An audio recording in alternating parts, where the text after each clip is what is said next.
What is going on, ladies and gentlemen? It is I, Rainy, with RTS Mobile Gaming. I am bringing you another fantastic Sea of Conquest video today. Happy Friday, folks!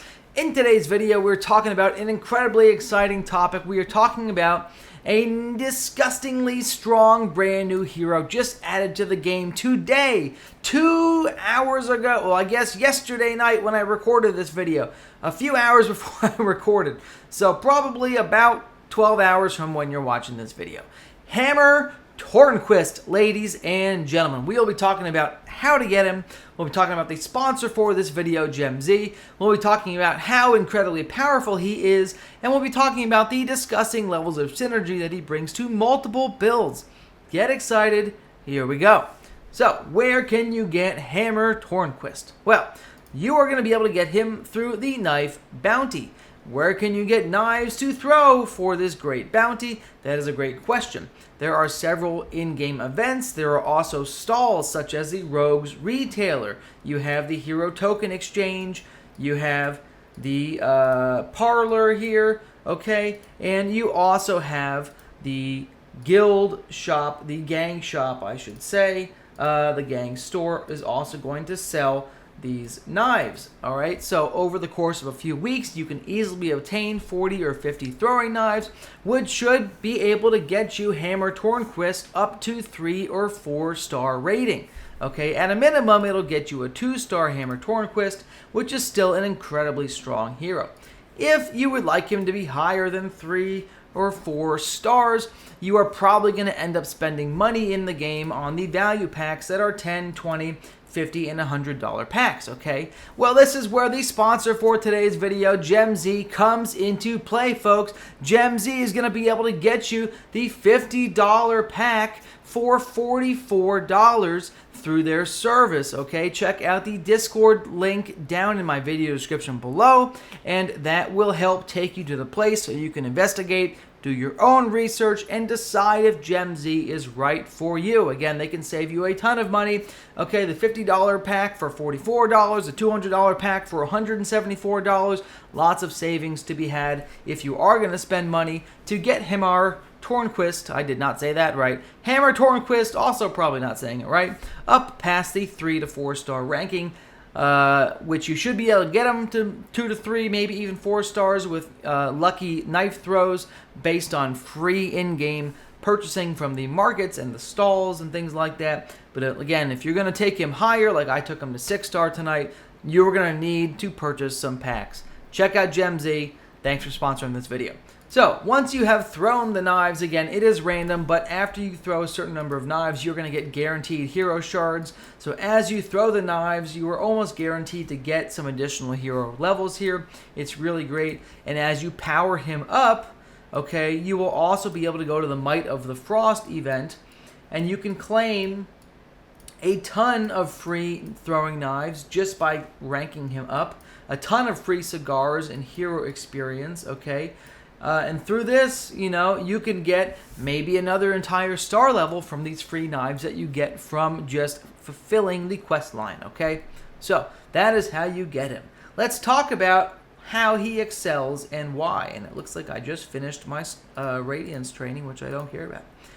You can plug Hamar Tornquist directly into your Drowning build. He is going to be overall an upgrade over the Barnacle combination. And Barnacle is a very decent hero. He has a good balance of damage output, damage over time debuffs, and anti-rage skills that he applies to the enemy ships. However, Hamar Tornquist is able to come in here and do tremendous damage. I only have him at level 98 because I ran out of experience tomes, but in 2 more levels, he would be dealing a lot more damage than he deals today. Let's go through his skills really quick, and then again, we'll talk about the synergies on the different comps you can use him in, okay?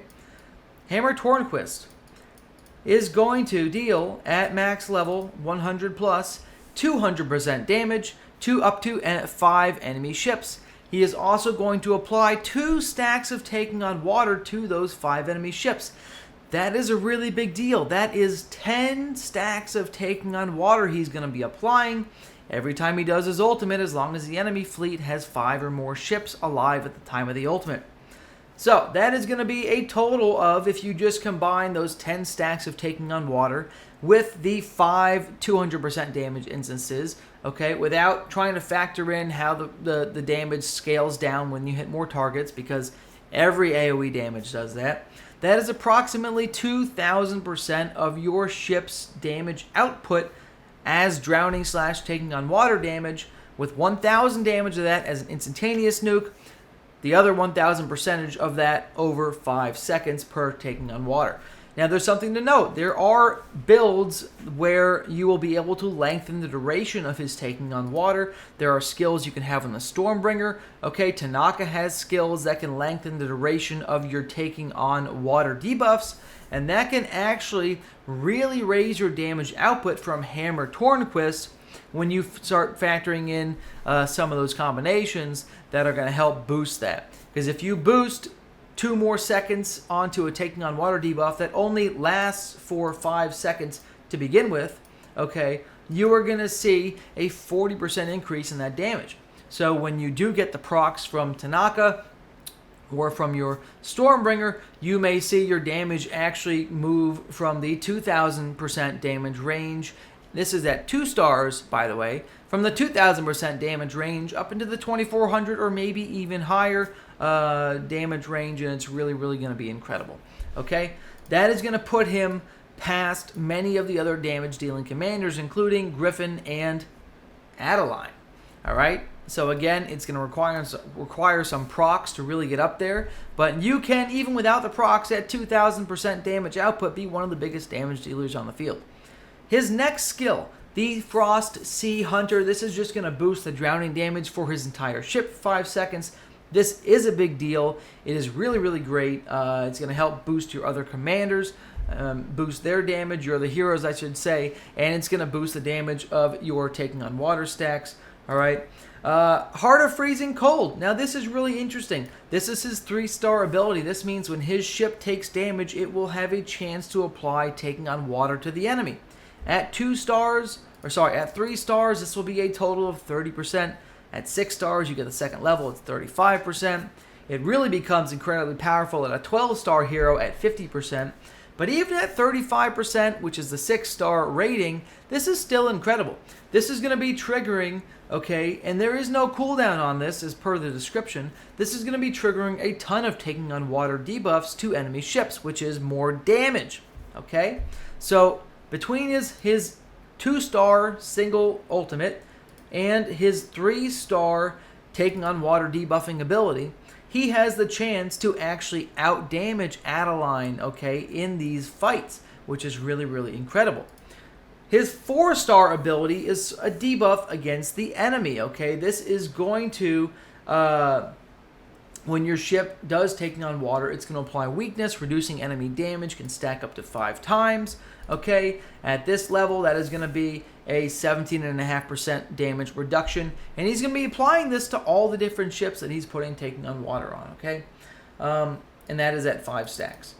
His 6-star ability is also pretty interesting. This is going to boost the damage that he does, okay, from his ultimate. So every time he does his skill, he's going to do an additional drowning damage instances, and it's going to be increased based on the number of stacks that you have on the enemy ships. So at 6-star, that is a 35% chance, okay, plus an additional up to another 35% damage, giving you up to a maximum of 70% damage. However, we know taking on water only lasts 5 to 7 seconds depending on the procs, so you may end up losing these stacks of your taking on water by the time your ultimate comes. If that is the case and you're only working with maybe 1 or 2 stacks that were applied by either Adeline or Titus Slade or some of your other drowning heroes, at that time, maybe you'll see close to a 40-45% damage bonus, which is still pretty good on 5 targets. It could be another 200% damage added to him, okay? So, we have damage, we have more damage, we have some debuffing, and we have more damage. This guy is a monster. Where does he fit into the builds? Let's talk about that, okay? Like I said before, he can fit in directly onto the Stormbringer. He can make incredible use of the killing pace, which is going to help, like I said, extend the damage over time duration. All right. And Varger's Fury is going to be a big deal for this ship. You want to keep pumping out the rage. You want to have this rage machine snowballing. The reason why I'm putting him on the drowning ship with Adeline, beyond the simple fact that they're both drowning and they both give damage bonuses to other drowning heroes, and what makes him better than Barnacle or, an alternative, is every time he applies a stack of drowning on the enemy, Adeline's 4-star skill is going to generate rage. So, at 12 stars, my Adeline is 12 stars, but even if yours is not, and you're only getting 6 rage per tick, okay? At 12 stars, I am getting 10 rage per tick. That means every time I do an ultimate with Hammer, he is going to be giving me plus 200 rage, okay? Because he's applying 10 stacks. That is going to be... I did the math wrong, didn't I? That is plus 100 rage. I'll figure it out, don't worry. 10 stacks of 10, that is 100 rage that Adeline's going to be getting. Plus he's triggering other drowning, taking on water debuffs when his ship takes damage. So over the course of 10 seconds of an entire ultimate rotation, you may see Adeline get 130, 140, 150 bonus rage from Hammer, okay?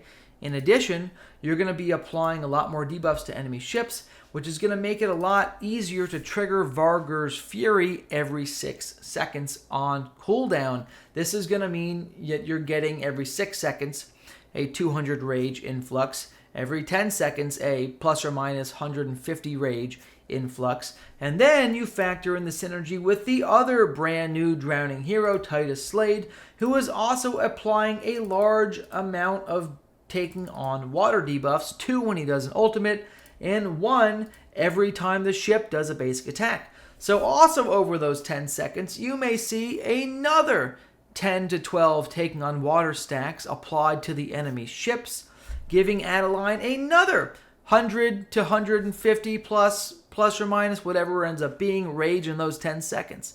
So you can see Adeline snowballing incredibly hard with these two heroes locked in. They both give very similar amounts of drowning. The nice thing about Hamar Tornquist is he gives all that drowning at once, which can push Adeline into another ultimate cycle, making her deal maximum damage.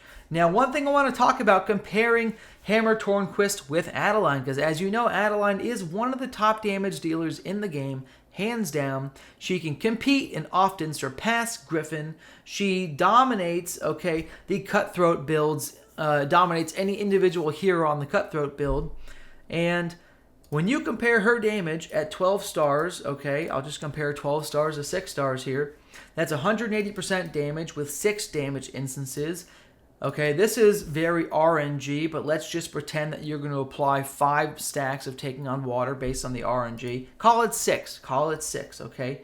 Then you have another 90% damage dealt to the enemy, to 5 ships here. You end up generating the rage, which is a separate deal that we'll talk about. And then a little bit of bonus damage that stacks up to the 6 targets that receive the ultimate damage from her initial ultimate.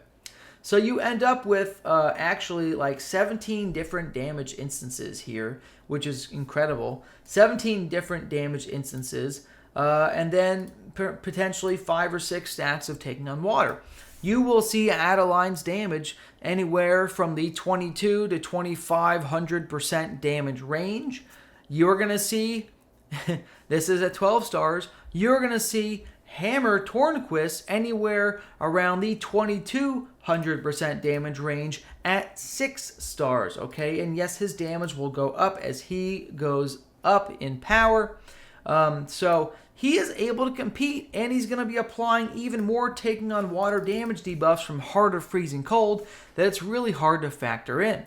So when you really compare them apples to apples, even a 6-star Hamar Tornquist should, in a longer fight where he has a chance to get a better time-weighted average, because a lot of his damage is damage over time, whereas I'd say 80% of Adeline's damage is instantaneous nuking. I'd say 50 to 60% of Hammer's damage is damage over time, so he needs those full 5 to 7 seconds to really gain the maximum damage output. But At 6 stars, Hamar Tornquist, even without getting +2 seconds to his dots from the Stormbringer or from Tanaka, can compete and potentially even pass Adeline's damage. Okay? In a 1 versus 1 fight, Adeline will probably win because she's more bursty. However, in a longer fight, Hamar Tornquist should, on paper and through the testing I've done so far tonight, pass Adeline's damage, which is crazy because Adeline has been such a monster. Okay? So, that is the summary of how he works and some of his synergies. I apologize. He will also work if you have him at, let's just say you have him at 2-star, you don't have Adeline yet. He should actually be much easier to acquire than in Adeline as free-to-play because you need gold conches on Adeline and you really don't get those in the game. However, you can get these knives every week in the in-game market stalls without spending real money. So you have a very high chance that if you've been saving your throwing knives for the past 3 or 4 weeks, that you can get a 2, 3, even 4-star Hamar Tornquist today with your 40-50 knives, okay? My free-to-play account saved up 26 knives over the course of 3 weeks with me logging in like once every 36 hours. I haven't even logged into that account in 2 days, but I'm going to log in a minute, and I'm going to spend all 26 throwing knives on Hamar Tornquist because he's so amazing. He is going to be super powerful, stronger than Barnacle, and even at 2 stars, like I said, you are still getting his disgusting amount of nuke damage plus his 10 stacks of taking on water. Like I can't stress that enough. His damage at 2 stars is astronomical, okay? And that's what I have to say about that. So you could be pairing him, all right, in Season 2, because he's available in the knife throwing in Season 2. You could be pairing him with Eileen and Morrison, okay, because they are both going to be fantastic supports for him. They're going to give bonuses to the drowning and damage over time that he does, okay? So even if you are free to play, you're going to really benefit from having all of these heroes together, and it's going to be really, really incredible. Okay, and that is the video for you folks. If you have enjoyed this video, feel free to like and subscribe. Thank you again to GemZ for sponsoring. Love you guys long time. Randy out.